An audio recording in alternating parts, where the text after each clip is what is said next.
पढ़ेंगे direct to indirect narration के according interrogative sentences का रूल नंबर 2।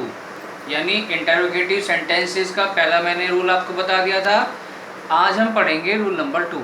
देखिए, यदि अंग्रेजी वाक्य में इन्वर्टेड कॉमे के बाद कोई प्रश्नवाचक शब्द, कौन सा शब्द, जैसे when, where, why, what, how, who, ETC आता है इन्वर्टेड कॉमे के बाद, ये कोई सा भी इनमें से एक शब्द आता है, प्रश्नवाचक शब्द आता है, तब नियम है इनडायरेक्ट बनाते समय सेल टू के स्थान पर आस्क्ड या इंक्वायर्ड कर देते हैं, लेकिन इन्वर्टेड कॉमे को हटाकर इफ नहीं लाते। जैसे कि पहले नियम में इफ लाते थे जिसमें हेल्पिंग वर्ब आती थी इन्वर्टेड कॉमे के बाद, लेकिन यहाँ सेल टू के स्थान पे आस्क्ड या इंक्वायर्ड तो लाएंगे, लेकिन इन्वर्टेड कॉमे को हटा के इफ नहीं लाते हैं, बल्कि इन्वर्टेड कॉमे के बाद आने वाले प्रश्नवाचक शब्द को जो का त्यों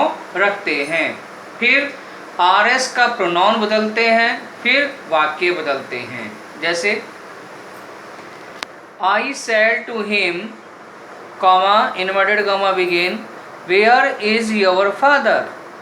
आप देखिए सेंटेंस को ध्यान से, इसमें इन्वर्टेड कॉमे के बाद प्रश्नवाचक शब्द आया हुआ है और वाक्य के अंत में प्रश्नवाचक चिन्ह लगा हुआ है, यानी ये वाक्य हमारा कौन सा हो गया, इंटरोगेटिव सेंटेंस हो गया।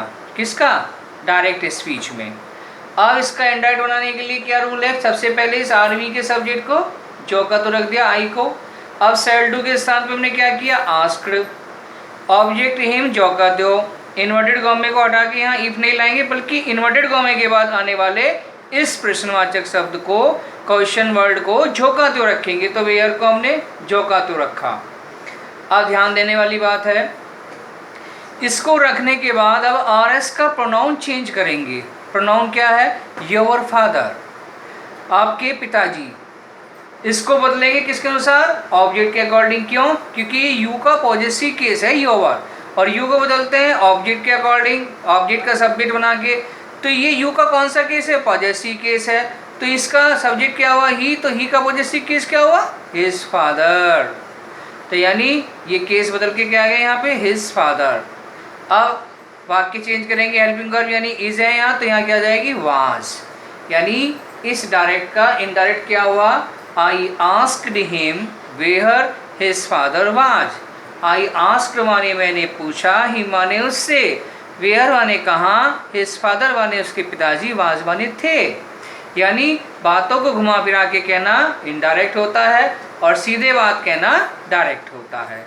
नेक्स्ट, ये देखिए दूसरा sentence, he said to me what are you doing.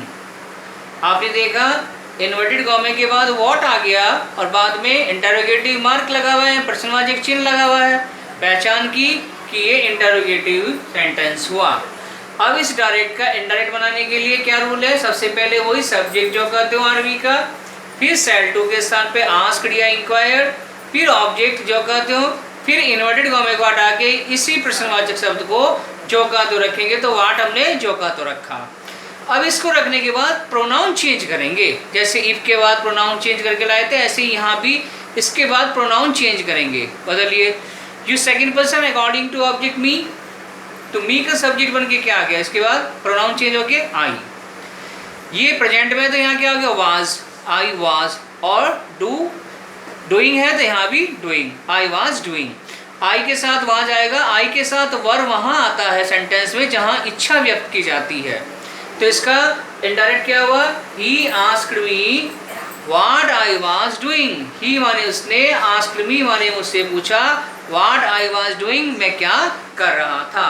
Next, you said to her, comma inverted comma begin, where do you live, interrogative mark comma बंद। अब आप क्या करेंगे, पहचान की सेंटेंस इंटरोगेटिव का बनाएं। यू सबसे पहले जो का तो, फिर सेड टू के स्थान पे आस्क्ड, ऑब्जेक्ट हर जो का तो, वेहर जो का तो। अब वेहर के बाद क्या करेंगे, pronoun change, you second person according to object her है, तो इसका सब्जेक्ट बन के क्या है, सी। यहाँ तक कोई दिक्कत नहीं। अब आगे ध्यान से देखना जरा, यदि यहाँ केवल डू प्लूरल नाउन के साथ और सिंगुलर नाउन के साथ केवल डज आ रहा है, नॉट ना हो, डू और डज केवल अकेले हों, तो प्रोनाउन चेंज करने के बाद इन डू या डज को हटा के जो वर्ब होती है इसकी सेकंड फॉर्म ले आते हैं, तो यहाँ क्या जाएगा, लिव्ड।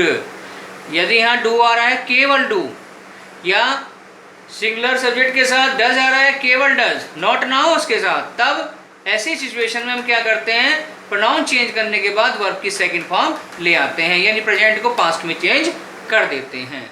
नेक्स्ट, अब देखिए अब की बार क्या किया इसने, आर एस पहले दे दी है, आर वी बाद में दी है, तो इसमें घबराने वाली बात नहीं है। देखिए आर एस कह रही है पहले, mother where should I go, question mark, comma बंद, सेड द बॉय। यानी यहाँ आर वी हमारी ये रही और आर एस ये रही, तो हमें कोई बात नहीं, इनडायरेक्ट बनाने के लिए सबसे पहले इस आर वी को ही लाएंगे, तो द बॉय सैड जैसे था, तो इसका हमने क्या किया इनडायरेक्ट में, द बॉय आस्क्ड, किससे पूछ रहा है, अपनी मम्मी से, तो क्या करेंगे हिज मदर, यानी आर वी पहले आएगी इनडायरेक्ट बनाते समय, the boy asked his mother. अब वेहर जो का, तो अब ये देखिए बॉय क्या है, लड़का, और हमारा प्रोनाउन क्या है, आई, और आई को किसके अकॉर्डिंग बदलते हैं, सब्जेक्ट के अकॉर्डिंग, सब्जेक्ट क्या है एक लड़का, तो यहाँ क्या आ गया ही, और हेल्पिंग वर्ब शुड गो, और नाउ का क्या हो जाएगा, देन। सेंटेंस में ऊपर नाउ नहीं लिखा मैंने, नाउ लिख लेंगे, नाउ का यहाँ क्या हो जाएगा, देन। तो इसका इनडायरेक्ट क्या होगा, the boy asked his mother where he should go then, लड़के ने अपनी मम्मी से पूछा, वेयर माने कहाँ, ही शुड गो उसे जाना चाहिए, देन माने तब। Next, Raju said to me, comma inverted comma begin, why do you not read it. आपने देखा इन्वर्टेड कॉमे के बाद वाई आ गया, प्रश्नवाचक शब्द लगा हुआ है चिन्ह, तो बनाइए सबसे पहले राजू जो का, तो सेड टू का हमने किया, आस्क्ड ऑब्जेक्ट मी जो का, तो वाई जो का, तो अब you second person according to object me है, क्या गया आई।